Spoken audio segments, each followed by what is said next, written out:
Hello fellow YouTubers, this is Tim, CMY7, and I felt like I needed to do another video about world building. I talked a lot about some different aspects of world building that I think are important. Um, in hindsight, I've learned some things from making several settings that I thought that I would kind of share with you as well. I think it's very important and a very good thing before you even do anything with a setting is to think about language and think about words. What kind of flavor do you want your setting to have? What do you want the places to sound like? Do you want places to be named in several languages? Do you really want to mess with language at all? There are lots of settings out there that just have names and like just basically just English the way they describe them. Like the Sea of Tears, or the Coast of No Hope, or things like that. You can really add some nice depth to your setting if you use real world languages, and especially dead languages. If you go online, you type in like dead languages into Google, and all these languages will pop up. What you really need to find is a good lexicon of a language that really isn't in use anymore, and basically just use that language.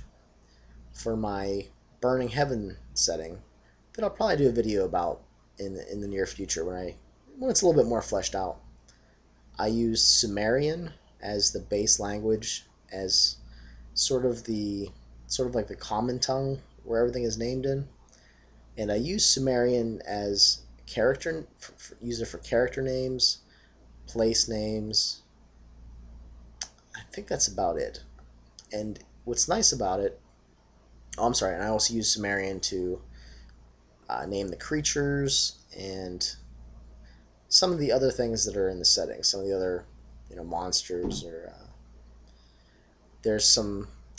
I took some liberties from Nobilis, which is a diceless game, and there's these things that are rumored to be like old gods that sort of take the role of like demons and other mythologies, except instead of just like it's the demons versus angels, it's they want to destroy everything in existence. Um, there's not real. It's hard to describe, but they basically just hate existence itself. They're not trying to win or take it over. They're trying to destroy it for everybody. So in a sense, they're sort of uber demonic.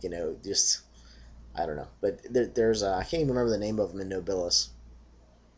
But there are these creatures that want to just destroy everything, every facet of reality, and I really thought that was an awesome idea. So I took that for the setting. And I thought, yeah, if you like something, just take it, tweak it, and put it in your setting as well. So yeah, 5-finger discount, steal, grab, uh, twist to your own will. There's lots of sources of inspiration on the internet. There are lots of free settings out there as well that some of them they don't have RPG mechanics associated with them, so they're basically just fluff, and they kind of describe things, or they'll take a really rules light game just so that there's some mechanics associated with it. And I'll try to put some links for some free settings in the bottom of this.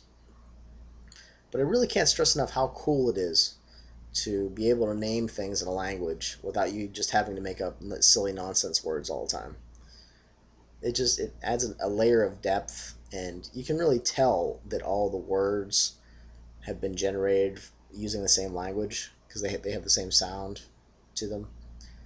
And for my setting, I really only use Sumerian, and a lot of the creatures speak that language because it's going to be the divine tongue in that setting. But if you're making a new setting, you might want a bunch of languages. J.R.R. Tolkien, made his own languages. I'm not that talented. I don't have those skills. So I just have to go and use what I can find online. And if you find a nice big lexicon, just a list of words and what they mean. You really don't even have to use them as the language, as you're supposed to use the language, because really, who's going to know?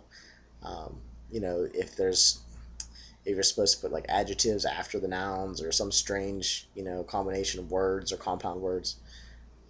Really, what you're doing is just using a bastardization of that language, just taking those words and those vocabulary words and putting them into the fantasy setting so it has a nice consistent feel to it. The Burning Heaven campaign, or the setting, I started out with this language, and I'm really glad I did. I found a nice lexicon. It has tons of Sumerian words, and a lot of times there's multiple words for what I want. And other times there is no word that exists, and I kind of have to work my way around. I try to think of different ways to describe what it is, and using color, shape sometimes. And I like to put what it actually means afterwards, just so I know and the players know, what their name means. I don't know if you've ever had a character and you come up with some nonsense name. Do you really know what it means, or does it just sound cool to you? What's nice about having a lexicon to naming places and characters, one, it's consistent, and two, everything means something. So it adds that layer of depth to it, which I think is really cool. We're all kind of taking inspiration from Tolkien. He kind of got the ball rolling, and he really started out with languages first. So that's another way to start world building, is just find some languages that you like the sound of, that maybe aren't too complicated, and then just use them. In Marth, I did it to a lesser degree, and I kind of did it after the fact, but I used a lot of Native American names and words that I could find. I just found like 2 websites that had a few lists of words, and then I just started adding my own words as I went. So if you really want to make your own lexicon to use, all you really have to do is you have to make 2 lists, in my experience. Have a list from English to this new fake word, and then a list of the fake words back to English. Because if you're looking something up, you want to be able to look for it in the English one as well as in the fake language that you're making. You can really go off and making your own languages if you want. I know there's people online that have made, I can't think of the name that they call this, just the act of making a new language. It's a hobby in and of itself, and a lot of a lot of people just really are into that, and that's cool. If you really want to, you could use like Klingon as you're setting. Maybe dwarves speak Klingon. I don't know. That'd be kind of interesting.